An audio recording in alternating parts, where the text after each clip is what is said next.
it is very alright to describe it as ethnic cleansing. They want to chase the people away and take over the land.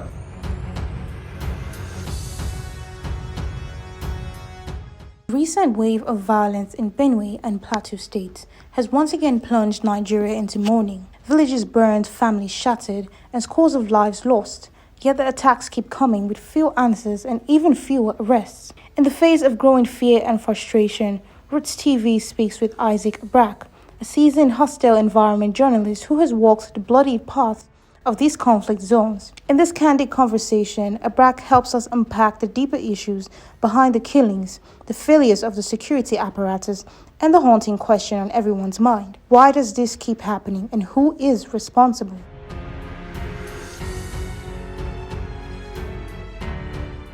I was sad because this has been going on for a very long time. It is almost like predictable. Especially having come, from that region, from southern Kaduna, which is also in the Middle Belt, and having been a journalist, a hostile environment journalist that has been covering Nigeria insecurity situations. We have had this situation. I can't count how many times there have been such attacks. As a journalist, personally, I'm saddened, when I hear those kind of attacks, gory pictures of dead bodies, mutilated body parts, people crying, source of livelihood being taken away from people, and all of those things come to my head, and it's sad because it's supposed to be that when you have a problem and it's like coming on and it's like it has established a cycle pattern, you're supposed to have mastered it, so much that you provide a sustainable solution to it.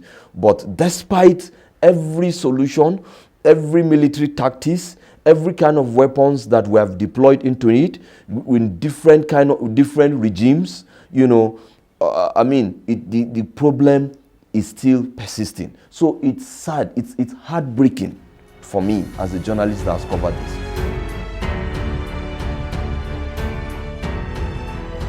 Yes, first we have to understand the impact of climate change, that has rendered the Sahelian countries, that have less rain, and as such, the herders there do not have sufficient grazing land in, areas, especially all the year in their countries, and as such, they are forced to come down here, to the Middle Belt, to get a grazing land.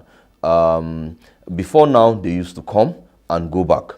But as climate change continues to encroach, the rains continue to grow shorter and shorter, there is the desire for them to come and settle down here and live here. There is that desperation, for them to come here and just settle down here. Moreover, they will tell you they've been coming here for over maybe 100 years or 60 years or thereabout. So they are familiar with the terrains and they feel at home there. So now in the process of that, there is a desperation to grab land. The farmers also, population explosion, they are also expanding, in terms of cultivating soil. They are looking for more land. So these clashes happen, and these clashes have been there. But what has made these clashes now militancy, armed clashes, where we see a lot of use of ammunition and all of that, is the input of Boko Haram, of the insurgency. We need to understand that the market for recruitment of war merchants, right, even for Boko Haram, even for the bandits that are going to kidnapping, is all from these states, all from these Sahelian countries. We must put into context the economy and the political nature of all those countries. Most of those countries have been in wars: Sudan, Libya, Mali. Those countries have had extremism, religious, jihadist extremisms in those countries. And as such, it has created a lot of, a bad economy, and as such, created a lot of desperation, and at the end, created a lot of war merchants. So therefore, if you're a local Fulani, living, if you're a local Fulani living in maybe in southern Kaduna, or you are in Benue, or you are in Plateau State, and you have a clash, with a local farmer there is the temptation of them going to invite their brothers to come and help them fight. This was a very classical example that we saw during the 2011 presidential post-election crisis that rose as a result of President Muhammadu Buhari, then who lost the election to Goodluck Jonathan. In fact, at that period in time, that is where most of these people, most of the local Agri-Fulani people, around the Middle Belt, particularly from Southern Kaduna, went and invited their people, from Mali, from Burkina Faso and all of that, yes, to come and help them fight reprisal attacks.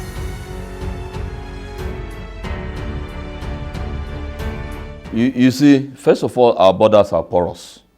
That's first of all. Our borders have been very porous all these years.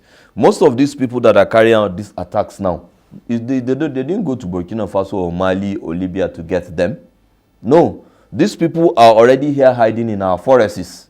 The market for weapons, the market for war merchants, are already in the forest. We have had evidences where we talk to people and we hear there is a collaboration between Boko Haram or ISWAP, and the headers.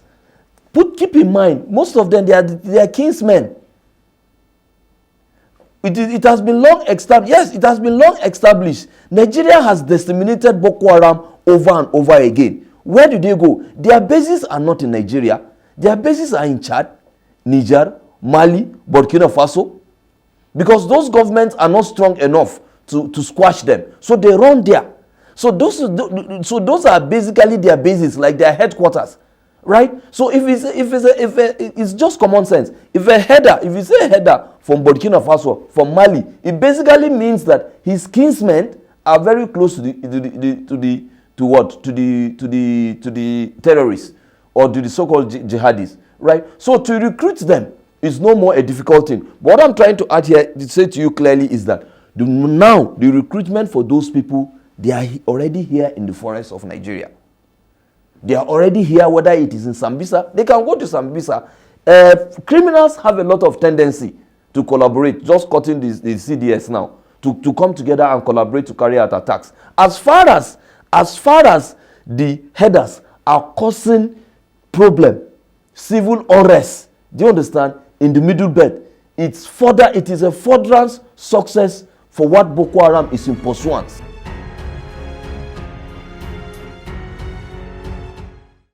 The solution to that is forgiveness. Nigerians have to forgive themselves, and that is what Rwanda did. In Rwanda, it was a clash between farmers and herders. I think, is it the Tutsis and who? Tutsis. And Hutus. Aha. It was farmers and herders. What did Paul Kagame do? He brought all of them together and told them that this thing is going to consume us.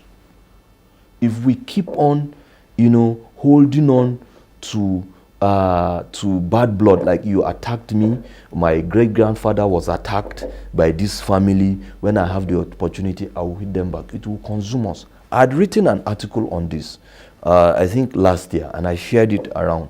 And to a call to Mr. President, that there must be mediation in the Middle Belt for communities to forgive themselves. So you see, these are the local issues, right, that the terrorists prey on top, capitalize on. For instance, the Plateau case is a clear case. According to reports, travelers going for this thing, for a wedding, they stopped, to what I read, I don't know how, they stopped to find out the address and all of that. The village came out and attacked them. For all parties, you can hardly blame them. We have created a community or an atmosphere of suspicious amongst us. We do no longer trust ourselves, and it is because this problem has persisted for too long, right? So in that case, I wrote an article sometimes back that we must use the Rwandan pill. That's what I call it, the Rwandan pill. We must swallow the Rwandan pill. We must forgive ourselves.